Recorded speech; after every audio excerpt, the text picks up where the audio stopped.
করা বলতে ঠিক কি বোঝায় তা বোঝার চেষ্টা করি। নিশ্চয়ই যারা সীমা অতিরিক্ত করে আল্লাহ তাদের ভালোবাসেন না। কিন্তু আমরা সবাই জানি আল্লাহ আজ্জা ওয়া জাল্লা কোরআনে কাফির বা অকৃতজ্ঞদের নিন্দা করেছেন। আল্লাহ আজ্জা ওয়া জাল্লা তাদেরও সমালোচনা করেছেন যারা মুনাফিক এবং শিরকে লিপ্ত। কিন্তু কোরআনে ব্যাপকভাবে আলোচিত আরেকটি দল সম্পর্কে আমরা তেমন কোনো কথা বলি না। তারা হলো মুসরিফিন।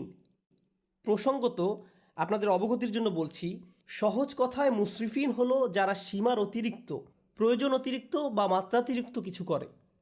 ফেরাউনের জন্য এই পরিভাষাটি ব্যবহার করা হয়েছিল। কোরআনে বলা হয়েছে ওয়া আন্নাল মুসরিফিন হুম আসহাবুন নার, এবং সীমা লঙ্ঘনকারীরাই জাহান্নামী।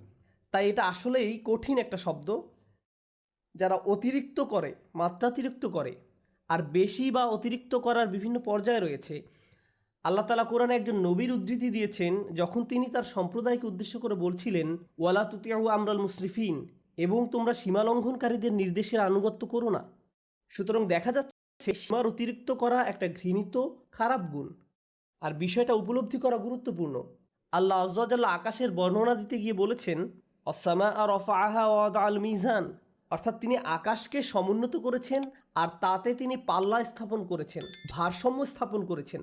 মানে হলো পৃথিবী, চন্দ্র, সূর্য সব কিছু তার নির্দিষ্ট জায়গায় ভারসাম্যপূর্ণ উপায়ে স্থাপন করা হয়েছে।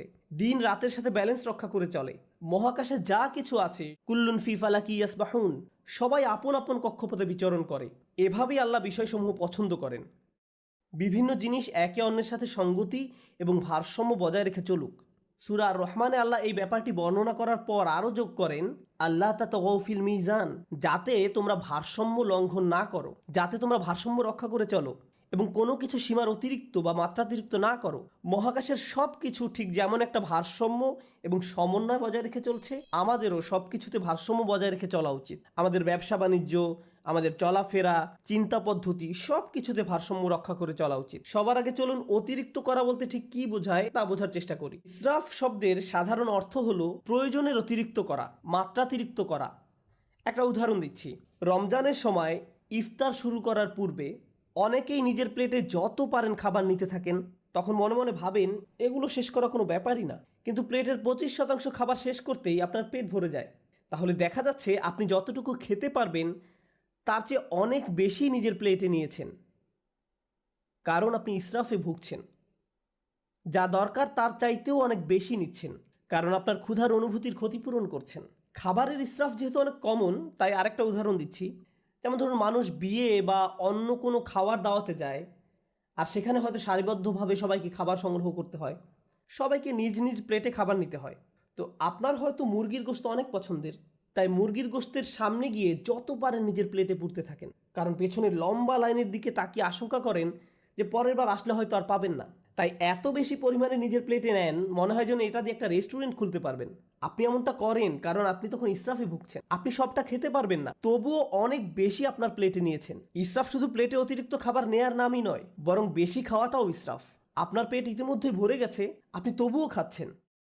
আপনি সারাক্ষণ কিছু না কিছু চাবাচ্ছেন, শুধু ভোগের উপরে আছেন। খাবারের ক্ষেত্রে আপনার যেটা খাওয়া উচিত নয় সেটা অনেক বেশি পরিমাণে ভক্ষণ করাটাও ইসরাফ। হ্যাঁ, শরীর ঠিকভাবে কাজ করার জন্য চিনি দরকার, শর্করা দরকার, কিন্তু সব কিছু একটা সহনীয় মাত্রায় থাকতে হবে। এখন আপনি যদি সারাক্ষণ চকলেট বা মিষ্টি জাতীয় খাবার খেতে থাকেন, ঠিক প্রকৃতিতে যেমন ভারসাম্য রয়েছে, ঠিক তেমনি আপনি যদি খাবারের ভারসাম্য বিনষ্ট করেন, একটার চেয়ে অন্যটা বেশি পরিমাণে খান, আপনার শরীরে এর বিরূপ প্রতিক্রিয়া দেখা দিবে। এই প্রতিক্রিয়া হয়তো এখন দেখা যাচ্ছে না, কিন্তু 1 দশক পরে হার্টের সমস্যা, ডায়াবেটিসের জন্য ডাক্তারের শরণাপন্ন হতে হচ্ছে, কারণ আপনি ইসরাফে ভুগছিলেন। তাহলে দেখা যাচ্ছে ইসরাফ একজন মানুষের জীবনে বহু খারাপ পরিণতি নিয়ে আসে। আমি খাবারের উদাহরণ দিয়ে শুরু করেছি, কিন্তু ইসরাফ খরচ করার ক্ষেত্রেও হতে পারে। আপনি মার্কেটে গিয়েছেন একটা ব্যাগ কিনতে, কিন্তু নিয়ে এসেছেন 3, কারণ 3টা ব্যাগের কালারই খুব সুন্দর। অথবা দোকানে গিয়েছেন শুধু ডিম কেনার জন্য, কিন্তু বাজার শেষে দেখেন $200 খরচ করে ফেলেছেন, কারণ যা সামনে পড়েছে সব ঝুড়িতে পুরেছেন। এটাও ইসরাফ। আপনার দরকার ছিল না, কিন্তু ভেবেছেন এখন দরকার নেই, পরে হয়তো লাগবে। ওইটা দরকার হতে পারে, এটা দরকার হতে পারে। এভাবে নিজেকে বুঝিয়েছেন আপনার এগুলো দরকার। এই কারণে কিছু মানুষ জিনিসপত্র অতিরিক্ত জমানোর সমস্যায় ভোগেন। তাদের এত জামা কাপড় যে ওয়ারড্রোবে জায়গা হয় না। তাদের আলমারি 1987 সাল থেকে জমানো কাপড়ে পূর্ণ হয়ে আছে। মানুষ এভাবে অপ্রয়োজনীয় জিনিসপত্র সংগ্রহ করে রাখে, যেটা আসলে সে ব্যবহার করে না, কাজে লাগায় না। এটাও এক ধরনের ইসরাফ। আপনি বাসায় গেলে নিজেই বলতে পারবেন জিনিসপত্র জমিয়ে রাখার সমস্যায় ভুগছেন কিনা। যদি দেখেন এখানে সেখানে ছোটোখাটো জিনিসপত্র পড়ে আছে, বুঝতে পারছেন না কোথায় রাখবেন, জানেনও না এটা আসলে কোন কাজে লাগে, মনে মনে ভাবেন এটা আসলে কি কাজে লাগে, এরকম যদি অনেক থাকে, সম্ভবত আপনি ইসরাফে ভুগছেন। তো জমিয়ে রাখা আর অতিরিক্ত চাওয়া একজন মানুষের জীবনের সত্যিকারের সমস্যা হিসেবে দেখা দিতে পারে। খাওয়া এবং জমিয়ে রাখার অভ্যাস ছাড়াও ইসরাফ হতে পারে বিনোদনের ক্ষেত্রে। সবারই মাঝে মাঝে একটু রিল্যাক্স দরকার পড়ে। সোশ্যাল মিডিয়ায় কিছু একটা দেখা, কোথাও ঘুরতে যাওয়া বা কিছুক্ষণ খেলাধুলা করার মাধ্যমে একটু আধটু বিরতি নিতে পারেন, এটা সমস্যা না। কিন্তু কিছু কিছু মানুষের জন্য তার গোটা জীবনটাই যেন একটা বিরতি। ঘুম থেকে উঠেই বিনোদন করা শুরু করে, ঘুমোতে যাওয়ার সময়ও বিনোদন করে, একটার পর একটা জিনিস ক্লিক করতে থাকে, এভাবে ঘন্টার পর ঘন্টা পার হয়ে যায়। এটাও এক ধরনের ইসরাফ। কারোর সাথে বসবাস করা ঠিক আছে, কিন্তু হোয়াটসঅ্যাপে যদি আপনার বসবাস হয়ে থাকে তাহলে সেটা তো সমস্যা। সুতরাং সব কিছুর একটা ভারসাম্য যেমন আছে, ঠিক তেমনি অতিরিক্ত করে ফেলার ঝুঁকিও আছে। আর কোনো কিছুতে অতিরিক্ত ডুবে থাকা আসলেই সমস্যাজনক। আল্লাহ আজ্জা ওয়াজাল্লাহ এক জায়গায় সবচেয়ে কম ধমকের সুরে বলছেন, ইন্নাল্লাহা লা ইউহিব্বুল মুসরিফিন, নিশ্চয়ই যারা সীমা অতিরিক্ত করে আল্লাহ তাদের ভালোবাসেন না। কিন্তু ইসরাফ বিষয়ক যে আয়াতটি আমি আপনাদের সাথে শেয়ার করতে চাই, সূরা ইউনুসের আয়াত, আমি খুতবার শুরুতে আয়াতটি তেলাওয়াত করেছিলাম। বক্তব্য চলাকালে অন্যান্য ইসরাফ সম্পর্কেও আলোকপাত করব ইনশাআল্লাহ। এখানে যে ব্যাপারটি তিনি তুলে ধরেছেন তা কোরআনের আরও কিছু জায়গাতেও আলোচনা করা হয়েছে। তিনি বলছেন, মানুষ যখন কঠিন কোনো পরিস্থিতিতে পড়ে যায়, সেটা অর্থনৈতিক কোনো সমস্যা হতে পারে, স্বাস্থ্যগত কোনো সমস্যা হতে পারে, পারিবারিক কোনো সমস্যা হতে পারে, ধর্মীয় সংকট হতে পারে, যে কোনো ধরনের সংকটই হোক না কেন, যা মানুষের উপর পতিত হয়, দাআনা লিজান বিহি আও কাইদান আও কাইমান, তখন সে আল্লাহকে ডাকতে থাকে, ইয়া আল্লাহ, আমাকে এই পরিস্থিতি থেকে বাঁচিয়ে দিন, একমাত্র আপনিই আমাকে এখন বাঁচাতে পারেন, আমি সব উপায়ে চেষ্টা করেছি, আমাকে সাহায্য করার আর কেউ নেই একমাত্র আপনি ছাড়া। যে ব্যক্তি দাঁড়িয়ে বসে শয়নে আল্লাহকে ডাকতে থাকে, ইয়া আল্লাহ, আমার এই সমস্যাটা দূর করে দিন, আমাকে সাহায্য করুন, আমাকে সাহায্য করুন, আমাকে সাহায্য করুন, তখন সে বেপরোয়া হয়ে আল্লাহকে ডাকতে থাকে। ফালাম্মা কাশাফনা আন হুদুররাহ, তারপর যখন আমি তার সেই কষ্ট দূর করে দেই, মাররান কাআল্লাম ইয়াদউনা, তখন সে এমনভাবে চলতে থাকে মনে হয় যেন তাকে কোনো দুঃখ কষ্ট স্পর্শ করার কারণে সে আমাকে ডাকেইনি। তাহলে দেখা যাচ্ছে যখন আপনি কোনো সমস্যায় পতিত হন তখন বেপরোয়া হয়ে আল্লাহকে ডাকতে থাকেন, কিন্তু আল্লাহ তাআলা যখন সমস্যাটি সমাধান করে দেন তখন পূর্বাবস্থায় ফিরে যান। তখন আমরা এমন আচরণ করি মনে হয় যেন আমরা আল্লাহর নিকট কোনো প্রার্থনা করিনি, আমাদের চোখ থেকে অশ্রু নির্গত হয়নি, কিন্তু আমরা ঠিকই তখন কেঁদেছিলাম। আর এখন আমাদের কষ্ট দূর করে দেওয়ার পর আমরা আল্লাহকে ভুলে গিয়েছি, নিজের মতো করে জীবনে চলা শুরু করেছি। আপনাদের মনে প্রশ্ন আসতে পারে যে এর সাথে তাহলে ইসরাফের সম্পর্ক কি? মনে হচ্ছে এর সাথে ইসরাফের কোনো সম্পর্ক নেই, কিন্তু আল্লাহ যেভাবে এই আয়াতের সমাপ্তি টেনেছেন তার সাথে এর সম্পর্ক রয়েছে। কাযালিকা যুয়্যিনা লিল মুসরিফিনা মা কানু ইয়ামালুন, এভাবেই যারা সীমার অতিরিক্ত করে তাদের জন্য তাদের কাজকর্মগুলোকে চাকচিক্যময় বানিয়ে দেওয়া হয়েছে। এই আয়াতটি আমাদের জীবনের খুবই গোপন একটা বিষয় সম্পর্কে জানান দিচ্ছে।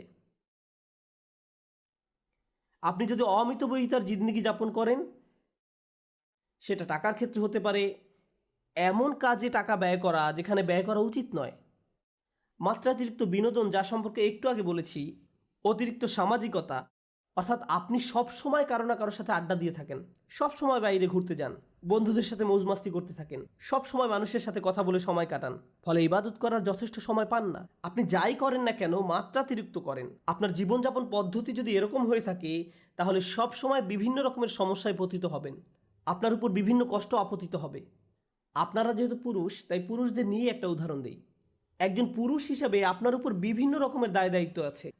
আপনার বাবা মায়ের প্রতি দায় দায়িত্ব আছে, ভাই বোনের প্রতি দায়িত্ব রয়েছে, আপনার স্ত্রীর প্রতি দায়িত্ব রয়েছে, আপনার সন্তান সন্ততির উপর দায়িত্ব রয়েছে, তার উপর রয়েছে ধর্মীয় দায় দায়িত্ব, চাকরির দায় দায়িত্ব, অর্থনৈতিক দায় দায়িত্ব, বন্ধু বান্ধবের খোঁজ খবর নেয়া, নিজের শরীর ঠিক রাখা সহ নানান রকমের ব্যাপার চারিদিক থেকে প্রতিনিয়ত আপনাকে টানছে।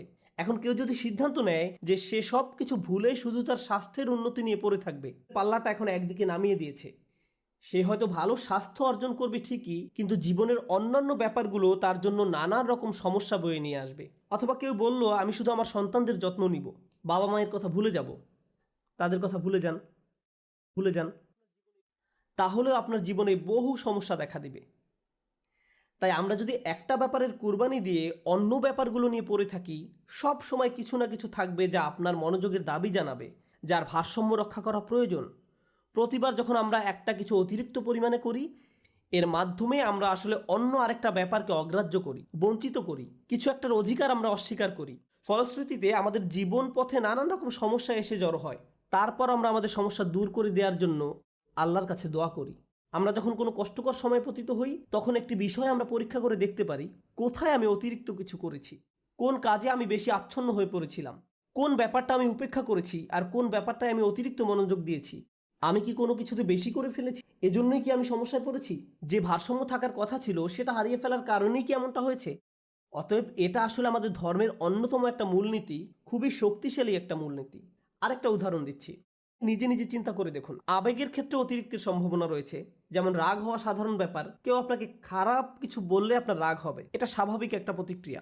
এক্ষেত্রে অতিরিক্ত হবে যদি আপনি দিনরাত 24 ঘন্টা মনের মাঝে সেই ক্রোধ পুষে রাখেন, সারাক্ষণ এটা নিয়ে ক্রোধান্বিত থাকেন। একটি পীড়াদায়ক কথা আপনাকে বলা হয়েছিল, আর আপনি কিনা সেই একটি কথা নিয়ে পড়ে রয়েছেন। আপনার চিন্তাভাবনার সব কিছুতেই এটাকে নিয়ে, আপনার চিন্তাভাবনার সব কিছুতে এটাকে প্রভাব বিস্তার করতে দিয়েছেন। এর ফলে সব কিছুতে আপনার দৃষ্টিভঙ্গি পরিবর্তিত হয়ে গিয়েছে। কোনো কিছুই আপনাকে আর সুখী করে না, ভালো লাগে না। যেসব ব্যাপার আপনাকে কখনোই রাগান্বিত করতো না, সে ব্যাপারগুলো নিয়েও আপনি রেগে যান, সব কিছুতেই আপনি বিরক্তি প্রকাশ করেন। এমনটি যখন ঘটে, তখন আপনার আশেপাশের প্রিয়জনরা এর ফলে কষ্ট পায়। সুতরাং ধারাবাহিক একটা প্রতিক্রিয়া শুরু হয় এবং আপনি নিজেই একটা কষ্টে পতিত হন। কারণ একটা অনুভূতির ক্ষেত্রে আপনি ইসরাফ করেছেন, অনেক দূরে চলে গিয়েছেন। অন্য অনুভূতির ক্ষেত্রে